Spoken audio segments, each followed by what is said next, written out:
Ok, si vous êtes dans Actes chapitre 20, gardez quelque chose dedans, on va relire les versets 29 à 31. Actes chapitre 20, versets 29 à 31. La Bible dit, donc Paul nous dit, « Car je sais ceci, qu'après mon départ, des loups redoutables s'introduiront parmi vous, qui n'épargneront pas le troupeau. Aussi parmi vous-mêmes s'élèveront des hommes parlant de choses perverses pour attirer des disciples après eux. Par conséquent, veillez et souvenez-vous que durant 3 ans, je n'ai cessé d'avertir nuit et jour chacun de vous avec larmes. » Et donc, gardez quelque chose dans Actes chapitre 20, on va y revenir. Le titre du message aujourd'hui, c'est les infiltrés. Donc, ce qu'on appelle quelqu'un qui est un infiltré, et notamment les infiltrés dans l'Église. Donc, les infiltrés dans l'Église, et je vous préviens, ce n'est pas un message facile, mes amis, ce n'est pas un message facile, c'est un message dur. Et bien sûr, nous, on croit en la prédication dure. On croit que la Bible nous dit de prêcher la parole. D'ailleurs, on l'a lu dans Actes chapitre 20, que Paul, il n'a rien caché. Donc, c'est des messages vraiment essentiels, c'est des messages nécessaires, parce qu'on vit dans un monde corrompu, n'est-ce pas? On vit dans un monde où il y a de l'immoralité, on vit dans un monde où il y a des gens pervers, on vit dans un monde où il y a des gens méchants. Un monde rempli de péchés. La Bible nous dit que le monde entier gît dans l'immoralité. Ça veut dire que quand vous voyez autour de vous, il y a beaucoup de méchanceté, il y a beaucoup de gens qui ont des mauvaises intentions. Et donc j'avais dit la semaine dernière que je ferais un message sur ce sujet. Souvenez-vous, la semaine dernière, on a fait un message qui s'appelait « Saisis la vie éternelle en 2024 ». Donc c'était un message sur le fait de saisir notre vie chrétienne, donc la course de la vie chrétienne, le combat de la vie chrétienne, que chacun d'entre nous, on doit mener une fois qu'on est sauvé. On a vu les objectifs de notre église Strong Tower, donc l'église dont on fait part, pour 2024, et on a vu les objectifs de notre groupe, ici Tour Forte, en 2024. Donc ça, c'est ce qu'on a vu la semaine dernière. Et allez dans 2 Timothée chapitre 3, 2 Timothée chapitre 3,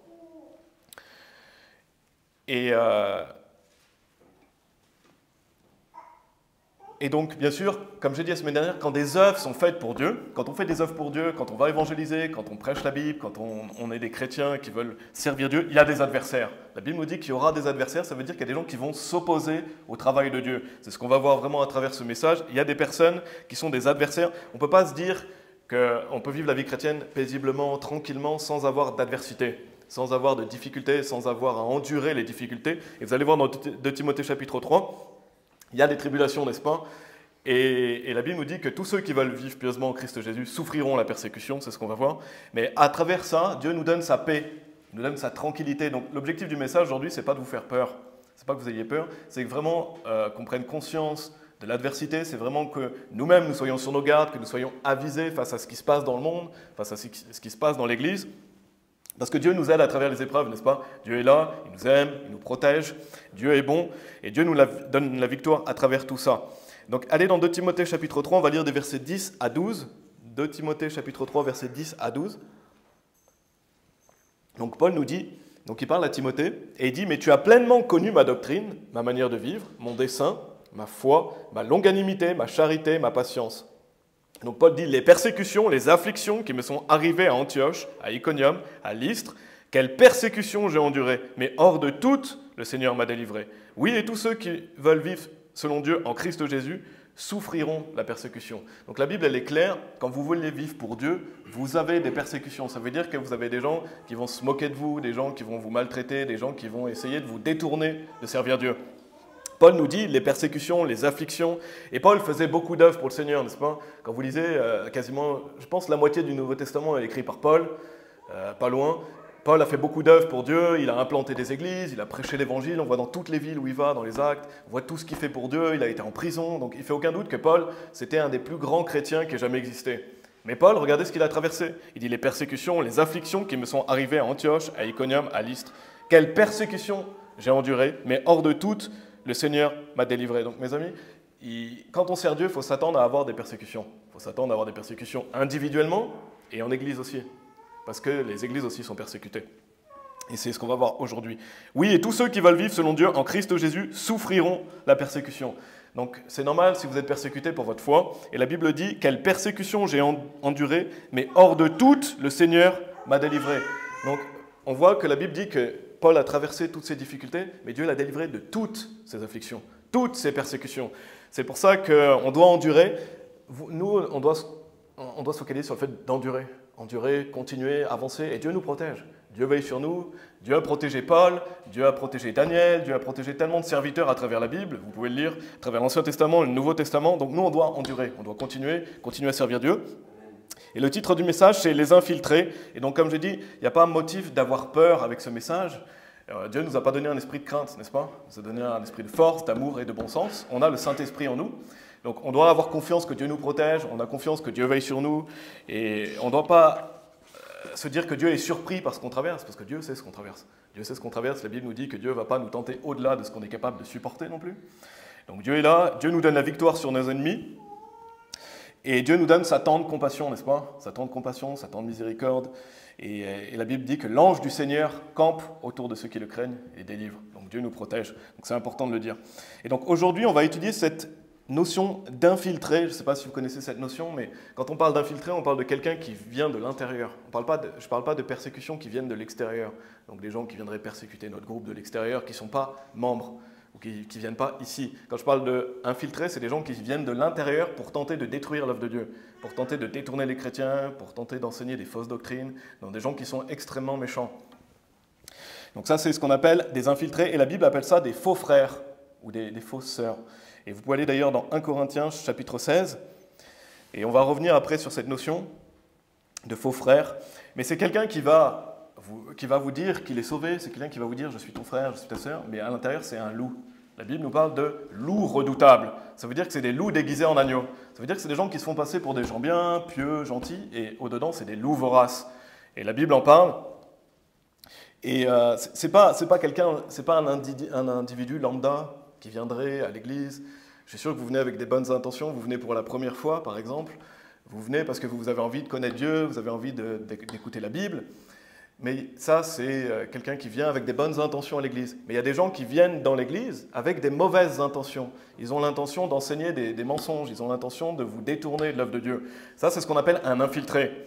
Et donc, ce n'est pas quelqu'un qui passerait par hasard et qui viendrait ici, et il viendrait écouter la Bible et il partirait parce qu'il n'est pas content, parce qu'il ne croit pas le même salut que nous, il ne croit pas les mêmes doctrines et il s'en va.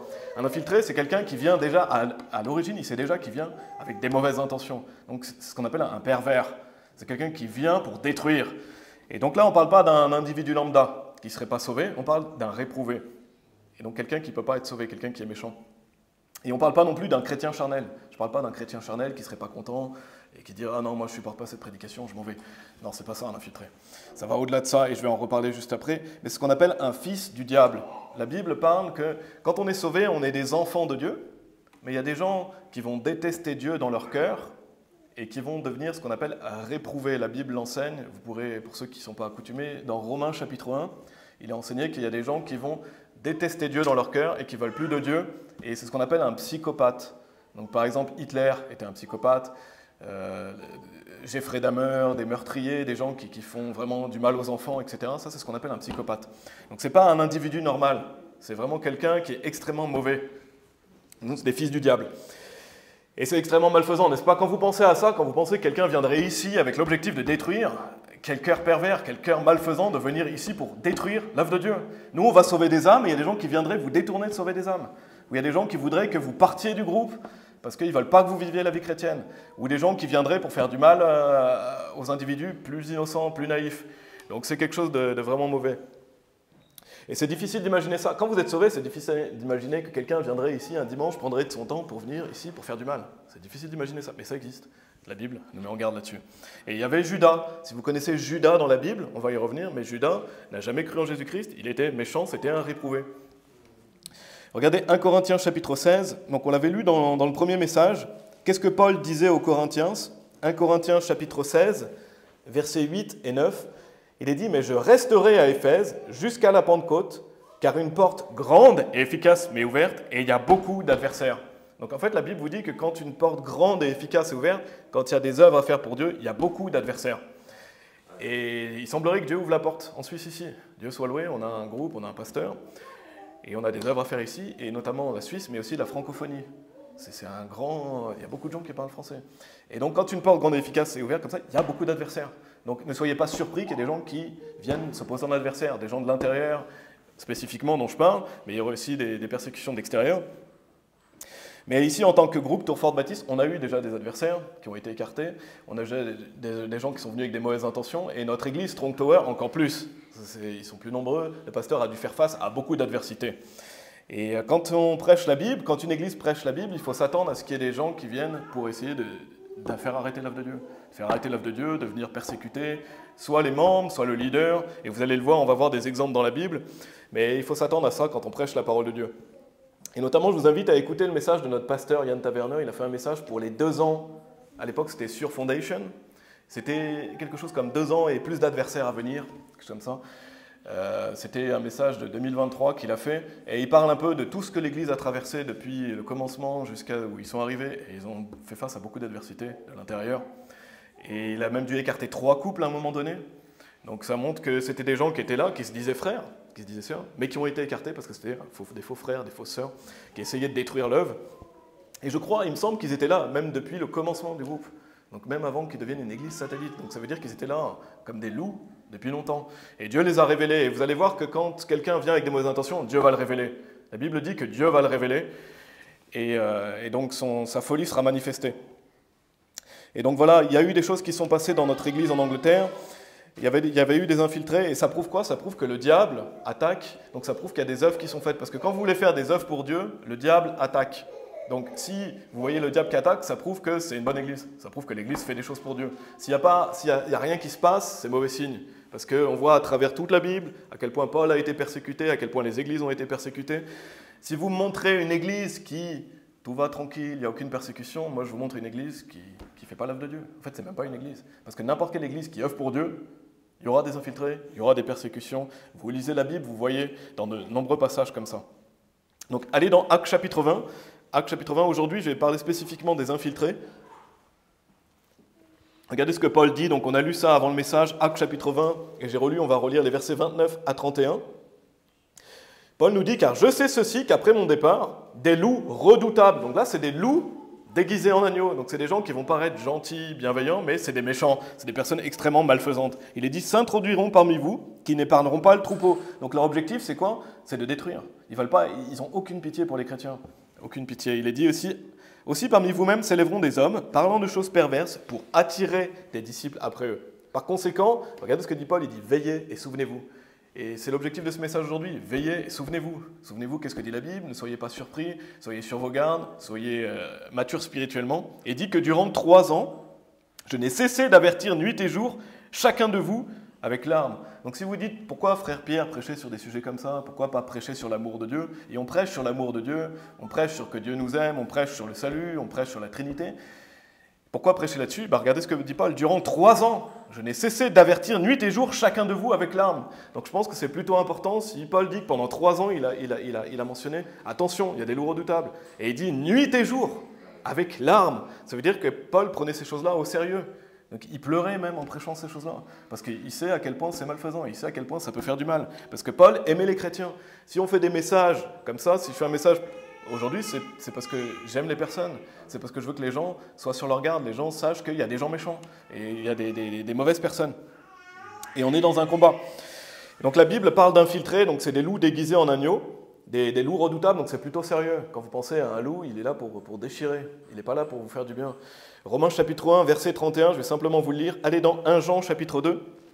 Si vous voulez, allez dans 1 Jean chapitre 2. Donc vraiment en fin de Bible, vous retrouvez 1 Jean chapitre 2. Mais en parlant des réprouvés dans Romains chapitre 1, il est dit au verset 31, « Sans compréhension, parjure, sans affection naturelle, implacable, impitoyable. » Donc quelqu'un qui est un réprouvé, il n'a aucune pitié. Et c'est ça, c'est loups redoutables, ils n'ont pas de pitié pour le troupeau, pas de pitié pour les chrétiens. S'ils peuvent faire partir le plus grand nombre, c'est ce qu'ils veulent. S'ils veulent détruire le leader, c'est ce qu'ils veulent. Donc ce n'est pas des gens, c'est pas simplement un individu normal, c'est un individu qui est 2 fois mort. Parce que quelle personne normale voudrait agir comme ça? Quelle personne normale viendrait pour détruire? Et en plus, l'œuvre de Dieu, c'est spirituel. C'est absolument répugnant. Donc un infiltré, c'est un loup déguisé en agneau. Regardez 1 Jean chapitre 2, au verset 19. 1 Jean chapitre 2, verset 19. Et vraiment, tout le long du message, quand je parle des infiltrés, retenez bien que je parle de réprouvés. Je parle de personnes qui sont des psychopathes. Je ne parle pas d'un chrétien charnel, je ne parle pas de quelqu'un de non sauvé normal. C'est des psychopathes. 1 Jean chapitre 2, verset 19, il est dit « Ils sont sortis du milieu de nous, mais ils n'étaient pas des nôtres, car s'ils avaient été des nôtres, ils auraient sans aucun doute continuer avec nous. Mais ils sont sortis afin qu'ils puissent être manifestés, qu'ils n'étaient pas tous des nôtres. Donc c'est des gens, ils sont avec vous, mais ils sont sortis pour que vous voyez qu'en fait, ils n'étaient pas des nôtres. Ça veut dire que c'est des gens qui venaient, mais en fait, qui n'étaient pas un frère, pas une sœur. Donc c'est des gens qui sont parmi nous, mais en fait, qui ne sont pas des nôtres. Ce n'est pas simplement un chrétien qui chute ici, n'est-ce pas? C'est quelqu'un qui n'est pas d'ici, qui n'est pas de la famille de Dieu. Donc c'est quelqu'un qui trompe, qui manipule. Et on va revenir sur cette notion de manipulation. Allez dans Galates chapitre 2, si vous voulez bien. Galates chapitre 2, quelqu'un qui fait semblant, qui feinte, qui trompe, qui va vous dire « Ah, moi aussi je suis sauvé, moi aussi je crois comme toi », qui va vous flatter, vous manipuler, et en fait dans son cœur, il déteste Dieu. Dans son cœur, il vous déteste. Donc la Bible parle de ça, c'est des faux frères. Regardez Galates chapitre 2 au verset 4. Donc il y en a eu et il y en aura. Je vous le dis d'avance, c'est certain, quand vous voulez œuvrer pour Dieu, il y a des faux frères. Regardez ce qu'il est dit, Galates chapitre 2 au verset 4. « Et cela parce que de faux frères, désolé pour ce mot, il n'est pas facile à dire, mais subrepticement introduits, qui s'étaient glissés pour épier notre liberté, laquelle nous avons en Christ Jésus, pour qu'ils puissent nous amener à la servitude. » Donc on voit cette notion de faux frères. C'est des gens qui vont vous dire « Moi, je crois en Jésus-Christ », mais en fait, ils ne croient pas en lui. C'est des gens qui vont faire croire qu'ils croient en Jésus-Christ. Mais ce n'est pas simplement quelqu'un qui croit en un faux salut et qui est perdu. C'est quelqu'un qui connaît le vrai salut et qui sait ce qu'il fait. C'est quelqu'un qui fait ça volontairement. Et notez qu'il est dit des faux frères subrepticement introduits. Donc ça veut dire qu'ils s'introduisent, ils se glissent parmi nous. Et c'est quelqu'un qui, il est dit, qui s'était glissé. Donc c'est quelqu'un qui vient, qui se faufile et qui se met parmi nous. Comme, je ne sais pas si vous connaissez, je crois que c'est une parabole, mais Jésus nous parle de l'ivraie et du blé. Donc il y a l'ivraie, il y a le blé, et ils sont étonnés qu'il y ait l'ivraie parmi le blé, mais la Bible dit que c'est un ennemi qui a fait ça. Donc le diable, il vient et il sème ses graines parmi les chrétiens. Et Jésus dit, attendez, et quand ce sera la moisson, il y en a certains qui seront mis dans son grenier, d'autres qui seront jetés au feu. Mais on voit cette notion que Jésus nous dit, attention, parmi vous, il y aura des gens qui vont se faire passer pour des frères et sœurs, mais ce n'est pas des frères et sœurs. 2 Corinthiens chapitre 11, je vous lis simplement le verset 26, à la fin, il est dit, en péril parmi les faux frères. Donc si Paul nous dit qu'il est en péril parmi les faux frères, c'est que ça existe.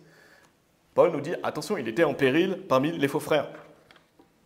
Donc si vous dites, non, tout va bien, il n'y aura jamais d'adversité, il semble que Paul dit quelque chose de différent, n'est-ce pas? Paul dit quelque chose de différent, donc Dieu nous avertit.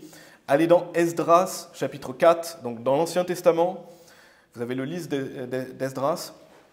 Donc malheureusement, on aimerait que ce ne soit pas le cas, mais malheureusement, il y a des gens comme ça, parce qu'on est dans une guerre spirituelle, on est dans une bataille spirituelle, il y a des gens comme ça qui viennent dans les églises. Et je vais vous donner quelques exemples brièvement dans la Bible. Donc volontairement, je vais aller assez rapidement parce que sinon le message serait trop long, mais je vous donne quelques exemples dans la Bible de ça. Dans le livre d'Esdras, je vais juste simplement vous situer le contexte en vous lisant le chapitre 1, le verset 5.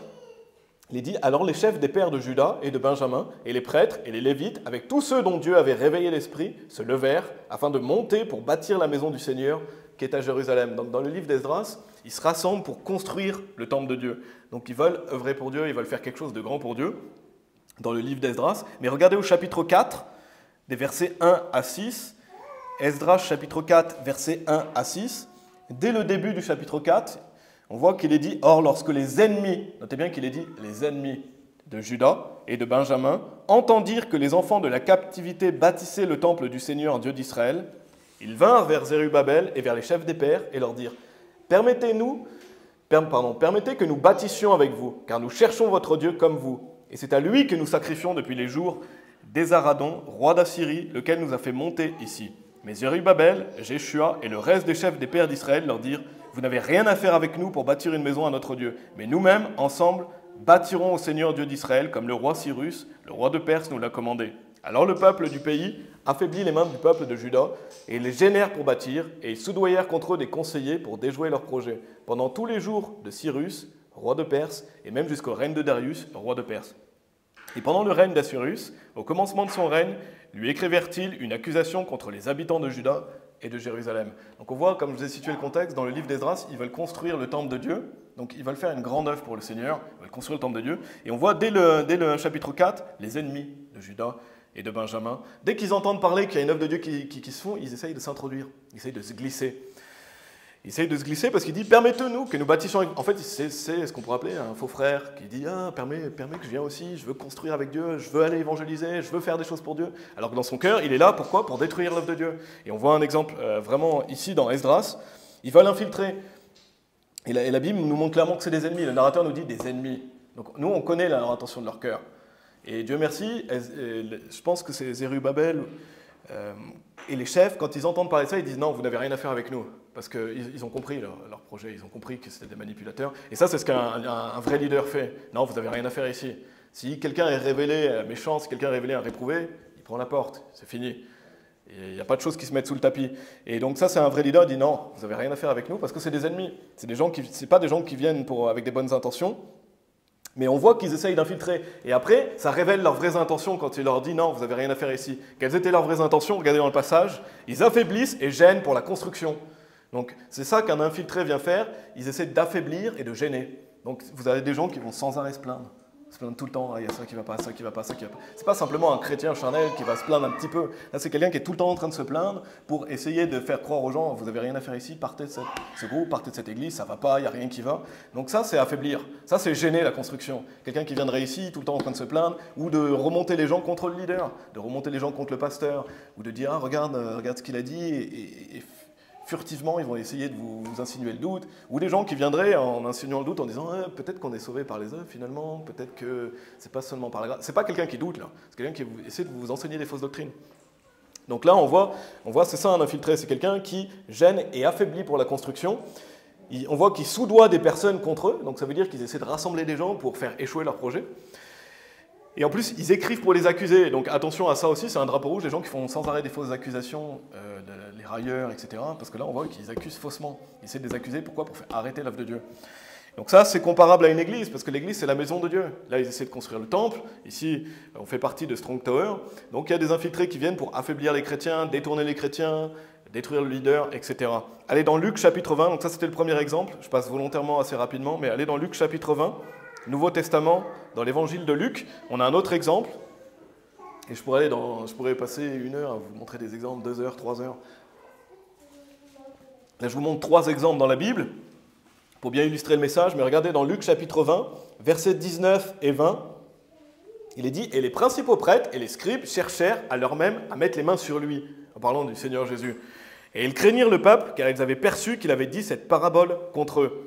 Et ils le surveillèrent et envoyèrent des espions qui feignaient être des hommes justes, afin qu'ils puissent le surprendre dans ses paroles, pour qu'ils puissent ainsi le livrer au pouvoir et à l'autorité du gouverneur. » Ça, c'est un bon exemple de ce qu'on appelle un infiltré.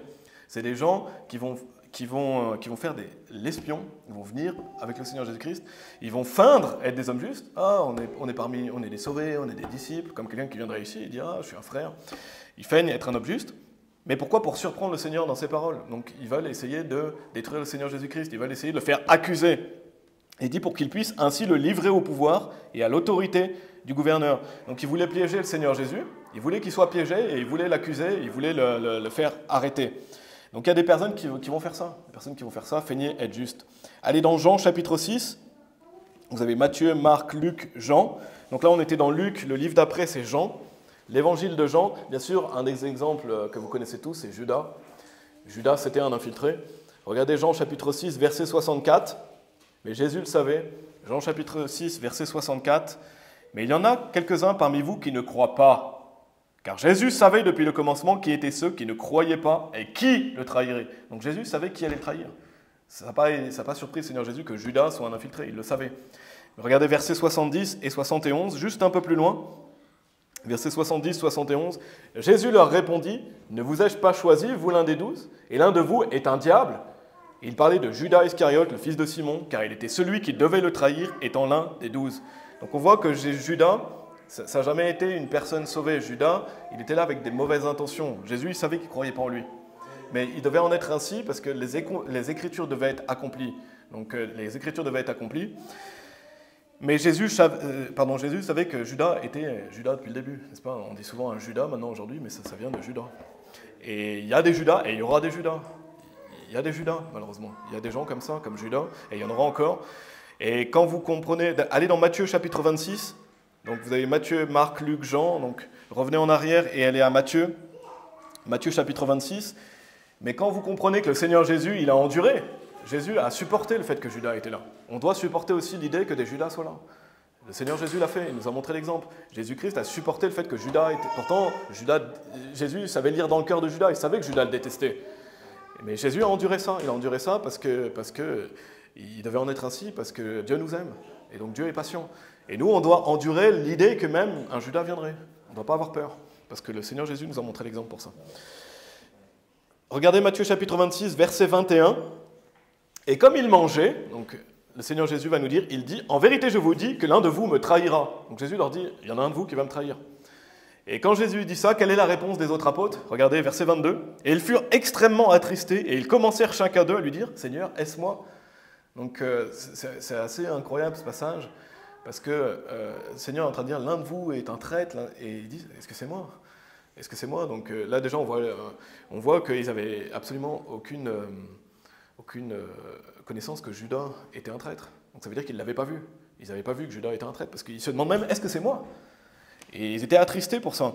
Donc ils ne savaient pas que Judas était un infiltré jusque-là, n'est-ce pas? Ils ne savaient pas. Et ne croyez pas toujours que vous le serez non plus.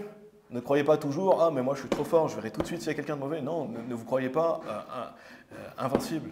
Oui, en Christ on est invincible, mais on est des humains. Donc on doit prier pour que Dieu nous donne du discernement, on doit grandir en discernement. Et c'est l'objectif de ce message aujourd'hui, qu'on grandisse en discernement, qu'on sache reconnaître les drapeaux rouges, qu'on connaisse qu'est-ce que la Bible dit sur ces personnes-là, afin qu'on soit avisé, averti, pour qu'on ne soit pas des personnes naïves. Et à l'époque, ils ont quand même une excuse, c'est qu'ils n'avaient pas la complète Bible comme on a aujourd'hui. Aujourd'hui, on a toute la Bible. On a Jude, on a 2 Pierre chapitre 2, on a tous ces livres qui nous montrent comment sont ces gens. Eux, ils n'avaient pas tout ça, ils avaient beaucoup moins. Donc à l'époque, c'était plus facile pour eux de se faire avoir. Et ce qui est incroyable dans cette histoire, c'est que même quand Jésus il dit qui c'est, ils n'ont même pas encore réalisé que c'était lui. Et je ne vais pas aller dans ce passage, mais ils ne réalisent pas que c'est Judas. Donc ne croyez pas que tous les gens qui vont se dire frère ou sœur sont bien intentionnés. Il peut arriver que ce soit un faux frère. Donc c'est pour ça qu'on doit grandir en discernement, c'est pour ça qu'on doit être alerte sur nos gardes. Et aujourd'hui, on a la complète Bible avec nous.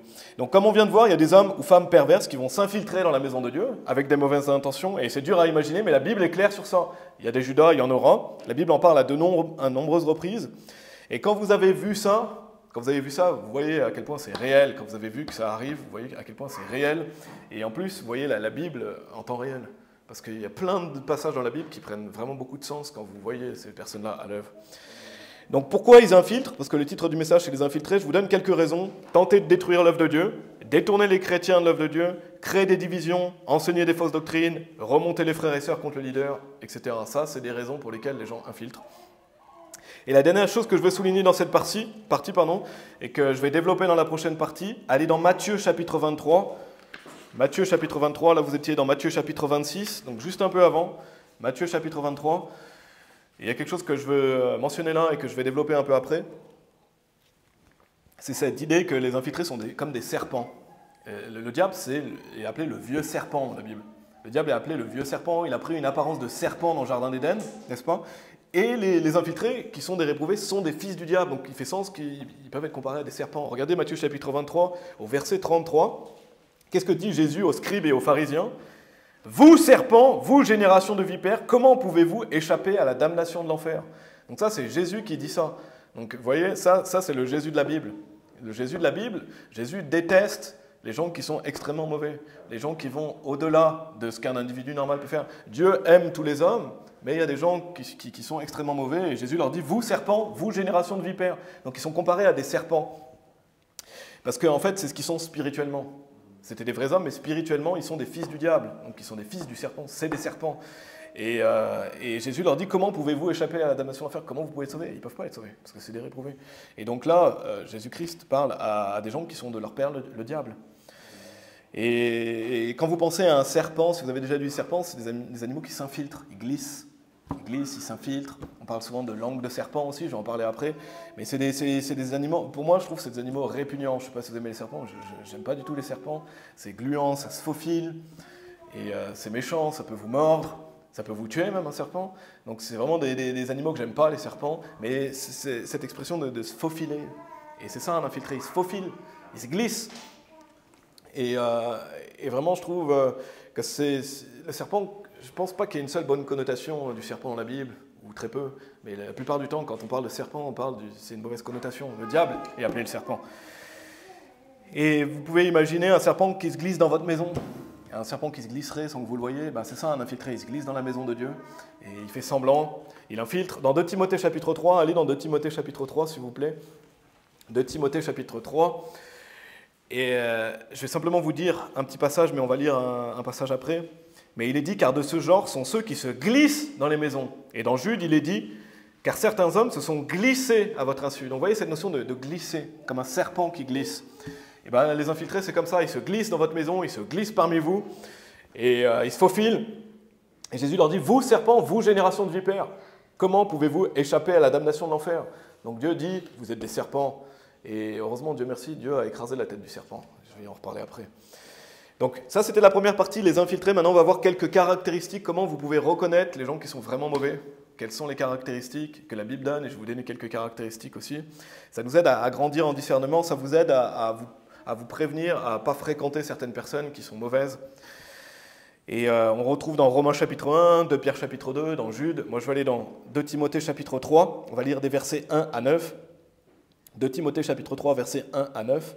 Il est dit « Sache aussi ceci que dans les derniers jours, des temps périlleux viendront, car les hommes seront amoureux d'eux-mêmes, convoiteux, vantards, orgueilleux, blasphémateurs, désobéissants à leurs parents, ingrats, impies, sans affection naturelle, parjures, faux accusateurs, manquant de maîtrise, effrénés, méprisant ceux qui sont bons, traîtres, entêtés, hautains, amoureux des plaisirs plus qu'amoureux de Dieu, ayant une forme de piété, mais rognant son pouvoir. De telles personnes, détourne-toi, car de ce genre sont ceux qui se glissent dans les maisons et qui conduisent captives les femmes naïves chargées de péché, entraînées par diverses convoitises, apprenant toujours et jamais capables de parvenir à la connaissance de la vérité. Or, comme Janès et Jambres résistèrent à Moïse, de même ceux-là aussi résistent à la vérité, hommes aux intelligences corrompues, réprouvés concernant la foi, mais ils n'iront pas plus loin, car leur folie sera manifestée à tous les hommes, comme la leur l'a été aussi. Et quand vous voyez dans ce passage, je ne vais pas détailler tout ce passage, mais vous voyez une liste de graves péchés. Des graves péchés, et la Bible parle que dans les temps de la fin, il y aura ce genre de choses. Et on voit l'augmentation du péché dans notre société. On voit beaucoup de choses qui sont décrites ici dans 2 Timothée chapitre 3. Mais là où je vais me focaliser, je vais faire une application justement pour les infiltrés, c'est que ici il est dit « ayant une forme de piété, mais rognant son pouvoir ». Donc c'est des gens qui vont, comme on a vu tout à l'heure avec Jésus, ils vont feindre être justes. Ils vont feindre, par exemple, s'abstenir de certaines choses, ne pas faire tel péché. Ils vont vouloir accentuer leur accomplissement spirituel, vous dire regardez comme j'ai sauvé tant d'âmes, regardez comme je suis un bon chrétien, regardez comme je fais bien les choses. Ou ils vont feindre cette piété parce qu'ils doivent faire semblant pour être cohérents. C'est des loups déguisés en agneaux. Donc ils vont feindre, ils vont manipuler, ayant une forme de piété mais rognant son pouvoir. Et donc il y a des gens qui vont accentuer leur soi-disant accomplissement spirituel. Et bien sûr, ce n'est pas simplement un chrétien qui a un peu d'orgueil ou qui est un peu vantard. Là, on parle de quelqu'un qui volontairement fait ça pour vous tromper, en fait, pour bien paraître devant les frères et sœurs. Ils mettent un masque. C'est des gens qui ont un masque. Et c'est du vent, parce qu'il est dit, mais rognant son pouvoir. S'il dit, ayant une forme de piété, mais rognant son pouvoir, ça veut dire qu'ils vont faire semblant d'être justes, mais ils n'ont pas le pouvoir. En fait, ils n'ont pas l'esprit. Donc c'est par la chair qu'ils font ça. C'est des gens qui feignent être justes par la chair. Ils ne sont pas en train d'être justes par l'esprit, parce qu'ils n'ont pas le pouvoir de Dieu. Ils n'ont pas le Saint-Esprit. Donc ils ont une forme de piété, mais rognant son pouvoir, en fait c'est de la tromperie. Et il est dit, car de ce genre sont ceux qui se glissent, donc on a vu cette notion de glisser, dans les maisons, et qui conduisent captives les femmes naïves, chargées de péché, entraînées par diverses convoitises. Donc ces gens-là, ils vont vers les gens naïfs. C'est pour ça qu'on ne doit pas être des personnes naïves. On ne doit pas être des personnes simplées, on doit avoir du discernement. Parce qu'ils vont vers les femmes naïves, chargées de péché. Et bien sûr, dans le contexte, ici, ça parle d'un pervers qui voudrait commettre la fornication, l'adultère. Mais les gens aussi qui viennent infiltrer, ils vont aller vers les gens naïfs, les gens qui jugent à peu près, qui pourraient les manipuler en fait. Donc attention de ne pas être quelqu'un de naïf. Et on voit l'évidence de la doctrine des réprouvés ici dans ce passage, parce qu'il est dit « apprenant toujours et jamais capable de parvenir à la connaissance de la vérité ». Donc il y a des gens qui vont toujours apprendre et ils ne peuvent pas parvenir à la connaissance de la vérité, parce que la Bible dit qu'ils sont réprouvés concernant la foi. Ça veut dire qu'ils n'ont plus la possibilité de croire. Ça, c'est ce qu'on appelle un psychopathe. Allez dans 2 Pierre chapitre 3, si vous voulez bien. 2 Pierre chapitre 3, donc un peu plus loin que 2 Timothée chapitre 3. Donc là, vraiment, je vais vous montrer quelques caractéristiques d'un infiltré et on va voir un de leurs moyens d'opérer qui est la manipulation. 2 Pierre chapitre 3, versets 17 et 18, il est dit, 2 Pierre chapitre 3, versets 17 et 18, il est dit « Vous donc, bien-aimés, puisque vous connaissez ces choses à l'avance, soyez sur vos gardes. » Donc, si vous connaissez ces choses à l'avance, soyez sur vos gardes. Soyez sur vos gardes, de peur que vous soyez aussi entraînés par l'erreur des pervers et que vous ne perdiez de votre propre fermeté, mais grandissez en grâce et dans la connaissance de notre Seigneur et Sauveur Jésus-Christ. À lui soit gloire et maintenant et pour toujours. Amen. Si vous manquez de discernement, grandissez dans la connaissance de Dieu. Lisez la Bible, priez que Dieu vous aide et vous allez avoir plus de discernement, vous allez être plus sur vos gardes. Et la Bible dit de peur que vous soyez aussi entraînés par l'erreur des pervers et que vous ne perdiez de votre propre fermeté. Donc attention, il y a des gens qui vont peut-être vous enseigner des fausses doctrines pour vous vous ne devez pas être un chrétien ballotté qui ne connaît pas bien la Bible, parce qu'il y a des gens qui vont vous entraîner dans des fausses doctrines. Et des gens qui vont essayer de vous faire quitter l'Église, des gens qui vont essayer de vous faire rebeller contre l'autorité. C'est pour ça qu'on doit grandir dans la connaissance du Seigneur et Sauveur Jésus-Christ. Donc je vais vous donner plusieurs exemples d'infiltrés. Quand je parle d'un infiltré, je parle toujours d'un réprouvé. Plusieurs exemples, il y a les faux prophètes. Un faux prophète, c'est quelqu'un qui viendrait parmi nous ici et qui essaierait furtivement, d'enseigner un salut par les œuvres. Vous amenez dans Philippiens chapitre 2 et dire regardez pourquoi il faut travailler à son salut. Mais est-ce que finalement il ne faut pas être sauvé par les œuvres? Ce n'est pas un chrétien sauvé qui vous dire je ne comprends pas trop ce passage, est-ce que tu peux m'expliquer? Ce n'est pas un chrétien comme ça. C'est pas ou une personne non sauvée qui viendrait parce qu'elle n'est pas sauvée, mais elle n'a pas connaissance du salut. Ou quelqu'un qui viendrait ici, il enseigne le salut qu'on enseigne, il se dira ah non, moi je ne crois pas ça, et il s'en va. Ça, c'est quelqu'un de non sauvé qui pourrait malheureusement, ça peut arriver. Là, c'est quelqu'un qui resterait volontairement ici, qui sait ce qu'on prêche et qui voudrait enseigner des fausses doctrines. C'est un faux prophète. Donc c'est quelqu'un qui enseigne un faux salut par les œuvres. Et la Bible nous dit, on l'a lu tout à l'heure, je ne vais pas revenir dans le passage, mais il dit qu'ils veulent faire des disciples après eux. Ça veut dire qu'ils veulent ramener les gens avec eux. Et peut-être monter un autre groupe chrétien calviniste ou je sais quoi. Ils vont essayer de ramener des gens chez eux et de vous faire détourner de l'œuvre de Dieu. Et donc c'est des faux prophètes, et ça fait penser aux serpents, si on reprend l'exemple des serpents qui lancent son venin. Ils lancent son venin, des fois ça peut être futile un peu par-ci, un peu par-là, il faut être avisé de ça. Si vous voyez quelqu'un qui commence à tenter d'enseigner des fausses doctrines, et il ne faut pas minimiser ça, parce qu'il y a des gens, tout ce qu'ils veulent c'est d'amener les autres. Ils veulent que les gens aillent en enfer. Donc ça c'est une première sorte. Il y a aussi les personnes qui veulent créer la division et détruire l'Église.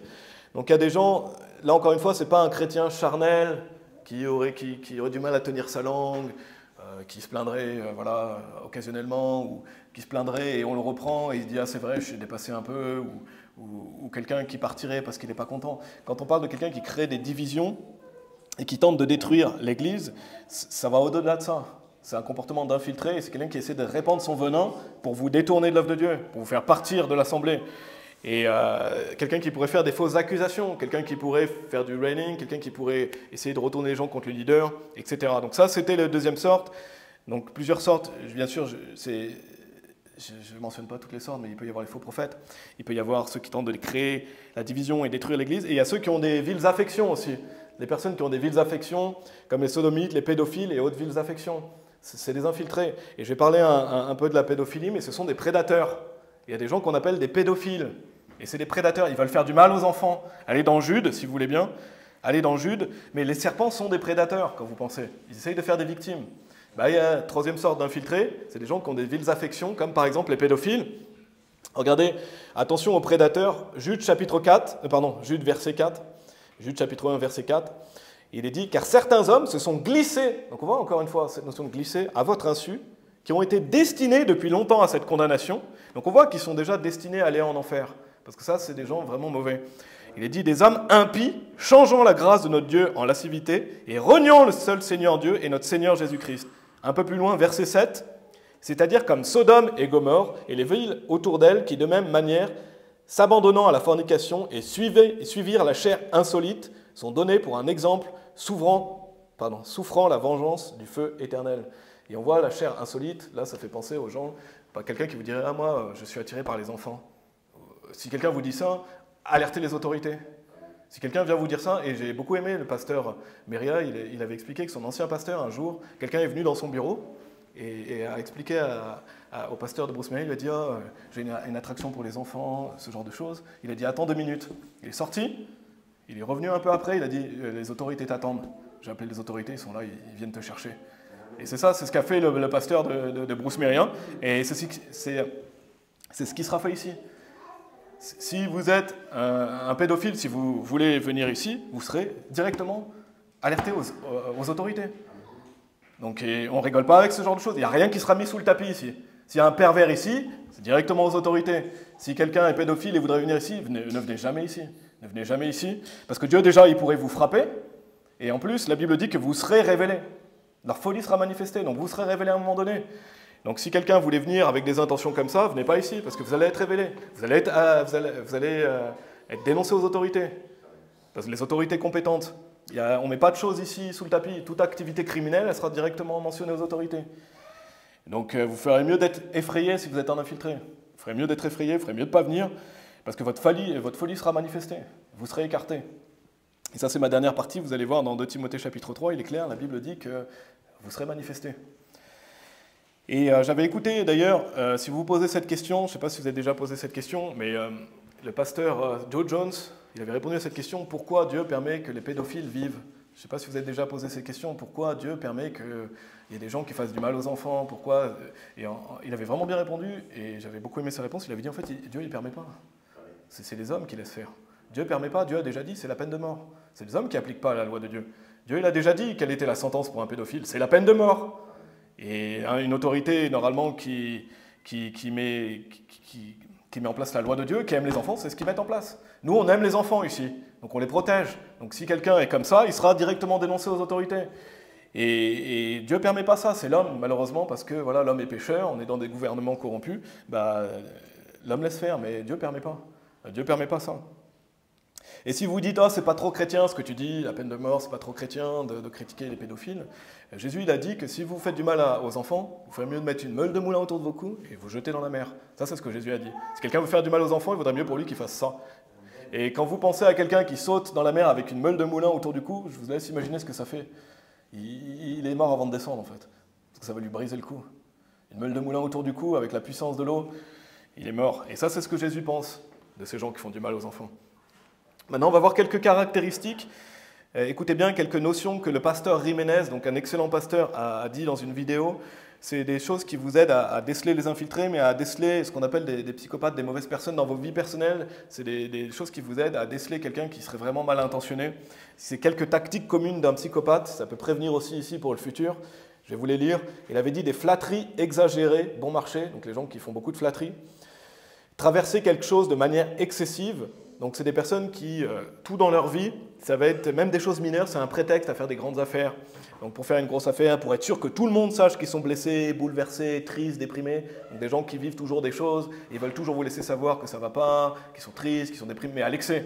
Et donc tout va être prétexte pour faire une grande affaire. Et pourquoi ils font ça? Parce qu'ils veulent attirer votre pitié en fait. Ils veulent prendre votre énergie, ils veulent que vous les preniez en pitié. Et c'est une pitié constante. Et là on ne parle pas de quelqu'un, d'un frère ou une sœur qui souffre et qui a besoin d'aide. Là, on parle de quelqu'un qui, volontairement, même s'il n'a rien, il prétexte qu'il a toujours quelque chose et il traverse toujours... Si vous voyez quelqu'un qui traverse toujours des choses exceptionnelles, extraordinaires, c'est bizarre. Donc, ils utilisent cette pitié constante et chronique pour que les gens se sentent mal pour eux. Autre chose, l'exaltation d'eux-mêmes. Donc, c'est des gens qui sont orgueilleux, ils vont s'exalter, ils vont rabaisser les autres. Extrêmement connectés avec tout le monde. Ils veulent un contact constant avec les gens. Et c'est des gens qui veulent être amis proches de tous les nouveaux, en fait. À chaque fois qu'il y a un nouveau, ils veulent prendre leur contact, tout le temps être proche des nouveaux. Pas dans un sens, être bienveillant, être quelqu'un qui accueille les gens. Là, c'est vraiment des gens qui veulent les contacts parce qu'ils veulent détruire l'œuvre. Donc ce contact constant avec tous les invités, c'est pas quelqu'un qui essaye d'inviter les gens et qui aime les personnes ici. Parce que si vous aimez les personnes, vous le savez, je ne parle pas de vous. Si vous aimez les personnes, si vous voulez que les gens viennent ici, c'est pas de vous que je parle. Là, je parle de quelqu'un qui le fait avec des mauvaises intentions. Donner des cadeaux excessivement aussi. Et ça, on l'a vu avec des personnes qui tout le temps donnaient des cadeaux, sans arrêt. Et après, il s'est avéré que c'était une personne malfaisante. Donc c'est pour vous amadouer, en fait, pour gagner votre cœur, pour des gens qui vont vous offrir tous les services des cadeaux, par exemple. C'est pas quelqu'un qui vous offre un cadeau de temps en temps parce qu'il vous aime, c'est quelqu'un qui essaie de vous flatter. Donc attention, si quelqu'un vous offre des cadeaux chaque semaine, tous les services, il y a des gens qui vont faire aussi des actes grandioses pour vous amadouer, des gens qui vont faire des sacrifices apparents. Ce sera des fois la personne la plus gentille que vous connaissez, tellement gentille que ça devient même bizarre. Des gens qui sont comme ça, tellement généreuses. Et encore une fois, ce n'est pas quelqu'un qui est gentil et généreux avec de bonnes intentions ici. Donc le pasteur Jiménez, il avait dit, donc toutes ces tactiques qu'il a vues lui-même aussi dans son ministère, les gens normaux peuvent faire telle ou telle chose, un individu normal peut faire certaines de ces choses, quelqu'un de sauvé peut aussi utiliser la manipulation, faire des mauvaises choses, mais si quelqu'un utilise tout ça, c'est un gros red flag. C'est un gros red flag, c'est des choses qui nous permettent de voir, attention, il y a un drapeau rouge ici, et on doit laisser le bénéfice du doute, on doit espérer le meilleur des gens, mais on doit aussi être avisé, n'est-ce pas? On doit avoir du discernement, et on ne doit pas laisser passer n'importe quoi. Donc attention, danger si toutes ces tactiques sont employées. Et j'avais fait un message aussi sur les pervers narcissiques. Je ne sais pas si vous connaissez ce qu'on appelle des pervers narcissiques. C'est la même chose, c'est un psychopathe, c'est un réprouvé. Je vous donne quelques caractéristiques des pervers narcissiques. Ils culpabilisent les autres, l'égocentrisme, ego démesuré, besoin d'attention, narcissisme, prend la position de victime pour être plein. C'est des personnes qui manquent d'empathie, qui utilisent la flatterie, qui sèment le trouble, Et c'est des gens où vous allez voir, ils vont vous dire des choses, mais ils ne font jamais ce qu'ils disent. Il y a une opposition entre ce qu'ils disent et ce qu'ils font. Donc des gens qui vont vous dire, moi je fais ça, ça, ça, et puis vous voyez que sa vie n'est pas du tout comme ça. Et là, c'est un red flag. C'est pas juste un chrétien qui est manipulateur ou qui veut se donner une bonne apparence. Là, vous voyez qu'il y a un problème au bout d'un moment. Parce qu'il est tout le temps en train de dire quelque chose et il fait tout le temps l'inverse. Donc j'avais fait un message complet là-dessus, je ne vais pas redévelopper, mais je vous invite à l'écouter. Et quelqu'un qui est pervers narcissique, il a besoin de nourrir son narcissisme. Donc ça veut dire qu'il a besoin d'alimenter son narcissisme. Et donc il va vouloir impressionner les autres. Il va vouloir accentuer ses accomplissements, impressionner les autres. Il va vouloir être admiré parce qu'en fait c'est comme ça qu'il vit. Et c'est ça un pervers narcissique. Il a ce besoin vital d'être admiré, adulé, parce qu'il ne peut pas survivre sans ça en fait. Tout tourne autour de lui, c'est du narcissisme. Et donc attention à la subtilité, allez dans Actes chapitre 24. Actes chapitre 24, on va développer une des techniques maintenant. Là on a vu les tactiques communes d'un psychopathe, je vous ai donné quelques traits sur les pervers narcissiques aussi, c'est la même chose parce que c'est des psychopathes aussi. Mais souvenez-vous qu'il y a des loups redoutables, ça veut dire qu'ils sont déguisés en agneau, ça veut dire qu'ils ont un masque. C'est pas quelqu'un qui va venir, ça sera écrit loup ici, ça ne sera pas écrit sur sa tête. Et ça va peut-être être quelqu'un de gentil, peut-être quelqu'un, il va vous donner de l'attention, etc. Et au bout d'un moment, vous verrez peut-être qu'il y a un problème avec cette personne. Mais c'est pas écrit ici. Et souvent, ils veulent même cacher ça, donc ça peut être quelqu'un qui vous paraît gentil. Parce que c'est des loups déguisés en agneaux. Donc ils vont mettre un masque. Mais quand le masque tombe, ça devient évident. Et ça devient évident, vous vous rappelez de certaines choses. Et ça ne reste pas sans effet, parce qu'un pervers qui est démasqué, il n'aime pas ça. Ça ne reste pas sans effet. Et je ne vais pas développer tout ce qui est dit dans Jude, comme j'ai dit, de Pierre chapitre 2, ni toutes les stratégies d'un infiltré. On va voir une aujourd'hui. C'est dans Actes chapitre 24. C'est ce qu'on appelle la manipulation. Donc des personnes qui vont vous manipuler. Utiliser ce qu'on appelle la manipulation. Et on a un bon exemple de manipulateur dans la Bible. Si vous êtes dans Actes chapitre 24, c'est Tertullus. Je ne sais pas si vous connaissez Tertullus, c'est un bon orateur. Et c'est quelqu'un qui manipule. Je ne vais pas vous donner tout le contexte, mais lisons les versets 1 à 9. Actes chapitre 24, versets 1 à 9. C'est vraiment la tactique que je veux développer aujourd'hui, cette notion de manipulation. Regardez ce qui est dit. Et 5 jours après, Ananias, le grand prêtre, descendit avec les anciens et avec un certain orateur, donc cet homme-là ici est introduit, nommé Tertullus, qui informèrent le gouverneur contre Paul. Et lorsqu'il fut appelé, Tertullus commença à l'accuser, disant... Donc là, Tertullus commence à prendre la parole et il dit « Voyant que par toi nous jouissons d'une grande tranquillité et que des actions très dignes sont faites envers cette nation par ta providence, nous l'acceptons toujours et en tout lieu, très excellent Félix, avec toute reconnaissance. Toutefois, afin que je ne t'ennuie davantage... » Et on voit ces grands mots pompeux qu'il utilise, on voit tout de suite que c'est de la manipulation. C'est pour ça que je prends cette voix. Je te prie que tu veuilles attendre selon ta clémence nos quelques paroles, car nous avons trouvé cet homme, un individu pestilentiel et un incitateur de sédition parmi tous les Juifs à travers le monde, et un meneur de la secte des Nazaréens, qui a aussi tenté de profaner le temple, lequel nous avons saisi, et nous l'aurions jugé selon notre loi. Mais le capitaine en chef, Lysias, vint sur nous et avec une grande violence l'arracha de nos mains, commandant que ses accusateurs viennent vers toi. Tu pourras, en l'interrogeant toi-même, prendre connaissance de toutes ces choses dont nous l'accusons. Et les Juifs aussi acquiescèrent, disant que ces choses étaient ainsi. Donc on voit que les Juifs, ils essayent d'accuser Paul, ils veulent qu'il soit arrêté, et ils veulent même qu'il soit mis à mort. Là, ils détestaient Paul. Et ils l'accusent faussement, c'est des accusations injustes. Et ils veulent qu'il soit condamné, et ils font venir cet orateur Tertullus devant le gouverneur, parce qu'ils savent que c'est un bon orateur, ils savent qu'il peut manipuler. Et ce que je veux me focaliser, c'est vraiment sur ce discours de cet homme, parce que c'est un manipulateur. C'est un manipulateur, vous le voyez. Et attention, parce que la manipulation, c'est une des techniques de l'ennemi. Il y a des gens qui vont essayer de vous manipuler pour vous amener dans une certaine direction, pour essayer d'extraire quelque chose de vous. Parce que qui est celui qui manipule le plus? C'est le diable. Dès le jardin d'Éden, le diable, il a manipulé Ève. Il lui a fait croire des choses, il a manipulé Ève, le diable veut manipuler. Et les pervers narcissiques dont j'ai parlé, qui sont des réprouvés, c'est des manipulateurs à l'extrême. Je ne parle pas encore une fois d'un chrétien qui use un peu de manipulation. Non, je parle de quelqu'un qui va utiliser la manipulation à des fins extrêmement diaboliques, comme le diable, parce que ça vient du diable. Le diable, dans le jardin d'Éden, c'est ce qu'il a fait, il a utilisé la manipulation, la flatterie. Et donc, ce niveau de manipulation qu'on voit ici, Tertullus, pour moi, c'est un réprouvé, clairement, quand on voit ce niveau, qu'il est là, porter des fausses accusations comme ça, et utiliser la manipulation comme il le fait. Je pense qu'ils savaient, les scribes et les pharisiens, qu'ils ont embauché à ce moment-là. Et donc, un infiltré va user de manipulation parce qu'il va vouloir faire croire que c'est votre frère. Il va vouloir faire croire que c'est votre sœur. Donc, ça demande un haut degré de manipulation pour arriver à cacher qu'il a des mauvaises intentions, n'est-ce pas? Ça demande un degré de manipulation. Quelqu'un qui viendrait ici, qui dit « Ah, moi j'aime Dieu, je crois en Dieu, je viens évangéliser », et dans son Dieu, il déteste Dieu. C'est aberrant, mais c'était le cas de Judas. Il allait évangéliser avec les disciples, avec les apôtres. Il était là, il était parmi eux, certainement il devait dire qu'il était sauvé, il devait dire qu'il était croyant, il devait peut-être même dire des choses sur Jésus-Christ, etc. Mais dans son cœur, il détestait Dieu. Et ça paraît vraiment difficile à saisir, mais la Bible nous parle à de nombreuses reprises de ça. Et c'est ce qui se passe dans le cœur d'un réprouvé, il vous déteste, et il déteste Dieu. Donc ça demande un haut degré de manipulation.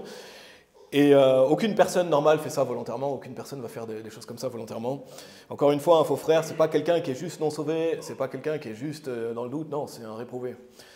Et donc on voit dans Actes chapitre 24 que Tertullus, il manipule le gouverneur par la flatterie. Regardez, il dit « Voyons que par toi nous jouissons d'une... » Vous voyez qu'il accentue les mots, il utilise des mots pompeux. La Bible nous parle des gens qui utilisent des grands mots pompeux, des mots enflés de vanité. Je vais en parler après. Voyons que par toi nous jouissons d'une grande tranquillité et que des actions très dignes sont faites envers cette nation par ta providence. Nous l'acceptons toujours et en tout lieu, très excellent Félix, avec toute reconnaissance. Ça, c'est extrêmement flatteur, n'est-ce pas? Quelqu'un qui viendrait et qui vous parlerait comme ça, il est en train de vous flatter.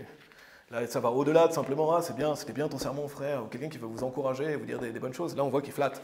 Parce qu'après, qu'est-ce qu'il veut faire? Il veut que Paul soit accusé. En fait, il veut gagner le cœur du gouverneur pour accuser Paul. Et on ne va pas y aller, mais dans 2 Pierre chapitre 2, il est dit « Il prononce de grandes paroles enflées de vanité ». C'est exactement ce qu'il fait. Et dans Jude, il est dit « Leur bouche prononce de grands mots pompeux, ayant en admiration les hommes considérés pour en tirer profit ». Attention, quand vous voyez quelqu'un qui est tout le temps en train d'utiliser des mots pompeux, des paroles enflées de vanité, et il y a des gens comme ça qui vont vous manipuler en utilisant des belles paroles, en vous flattant, en accentuant certaines choses. Donc attention à ce genre de personnes, comme on voit dans le discours de Tertullus. Il flatte le gouverneur, et c'était un bon orateur. Ne croyez pas que les réprouvés sont tous des idiots. Hein. Il y en a qui peuvent utiliser, et vous voyez, certains hommes politiques, c'est des bons orateurs.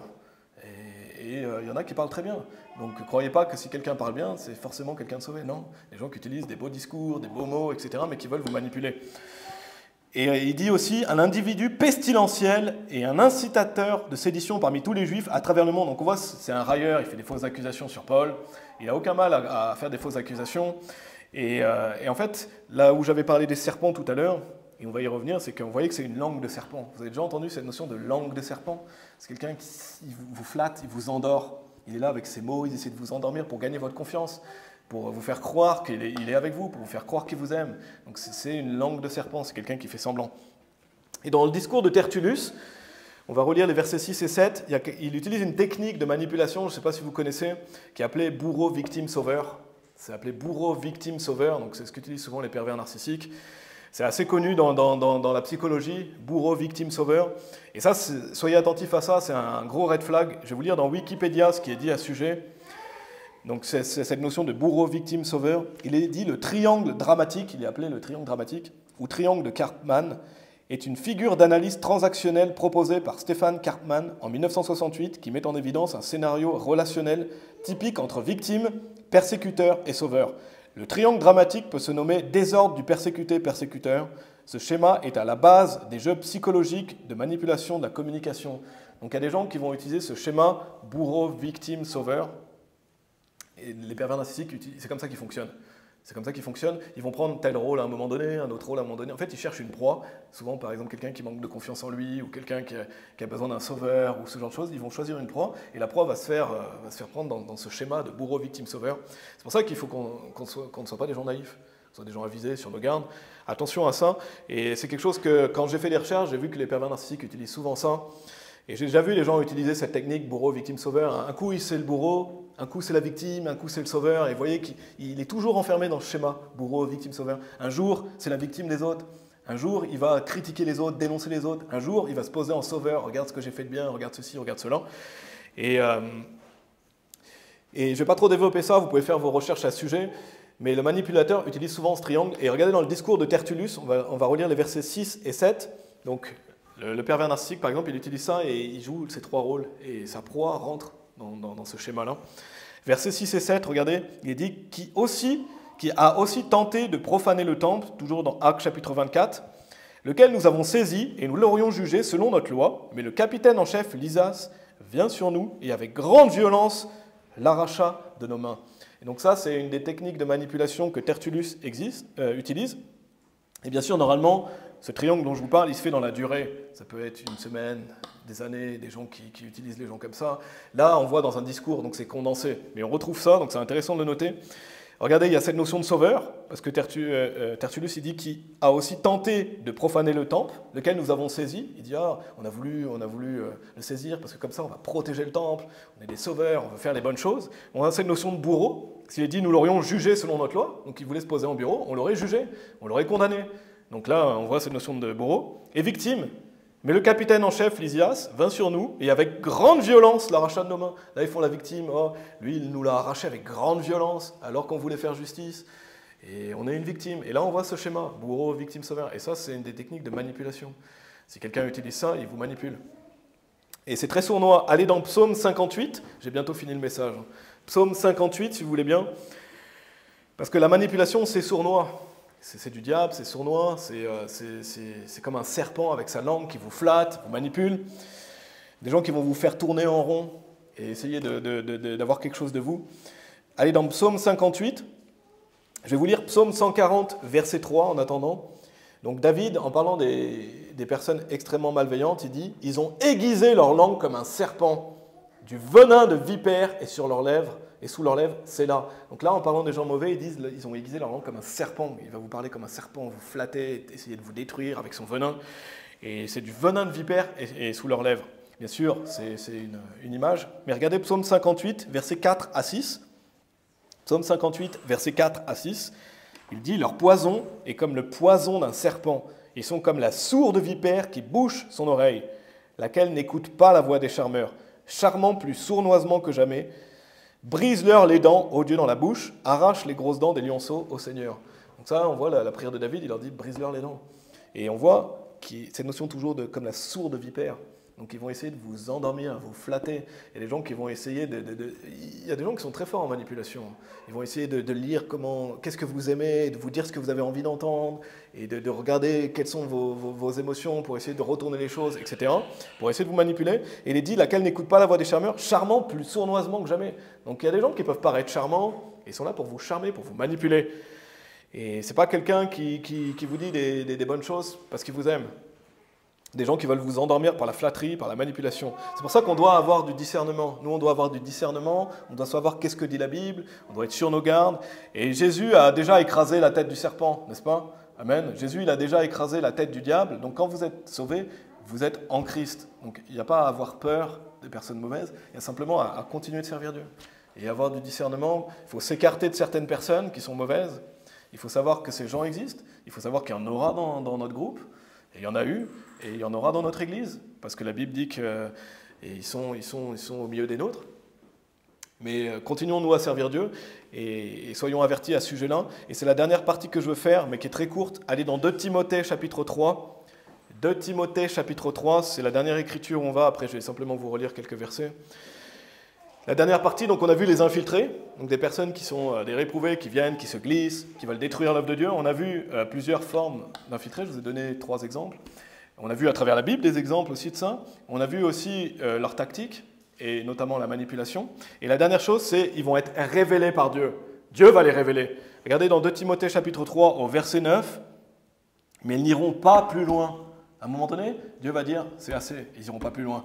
Car leur folie sera manifestée à tous les hommes, comme la leur l'a été aussi. Donc si vous êtes un infiltré et que vous voulez venir ici, Dieu va vous révéler, donc venez pas. Venez pas. Et Dieu pourrait vous frapper même avant. Donc Dieu va les révéler, et c'est ça que je veux faire aussi. Donc soyons pas à ce qu'on appelle la chasse aux sorcières, à vouloir à tout prix, à savoir, voilà, lui c'est peut-être un infiltré, etc. Non, on doit laisser le bénéfice du doute, on doit aimer notre prochain. Par contre, on doit être sur nos gardes, et on ne doit pas fermer les yeux sur les indices évidents d'une personne mal intentionnée. On doit ouvrir les yeux, Dieu va les révéler, et remonter les informations aussi. Je suis leader de ce groupe, on a un pasteur, remontez les informations si vous voyez des choses sérieuses et étranges. Il faut remonter les informations, cachez pas les choses. Cachez pas les choses, si vous voyez quelqu'un et agit bizarrement, dit des choses bizarres, il faut remonter les informations. Sinon, vous êtes quelque part complice. Et parce que vous essayez de protéger quelqu'un qui a des mauvaises intentions. Donc remontez les informations. Bien sûr, quand je dis complice, c'est pas dans le sens vous êtes pareil que l'autre personne, etc. Et peut-être que vous ne voyez pas les choses, mais c'est quand même bien d'avoir du discernement et de dire bien les choses, de remonter les informations. Et prenez les choses au sérieux. Paul était sérieux, il a dit, je vous avertis, nuit et jour, avec larmes. Donc Paul était sérieux par rapport à ce qu'il disait. On doit aussi prendre ces choses-là au sérieux. Si quelqu'un vient ici pour détruire, c'est sérieux. Il veut détruire des chrétiens, il veut faire partir les enfants de Dieu. Il veut faire cesser l'œuvre de Dieu. Si quelqu'un vient ici pour détruire le groupe, c'est extrêmement malfaisant. On va sauver des âmes. Qui voudrait détruire en plus un groupe de notre taille?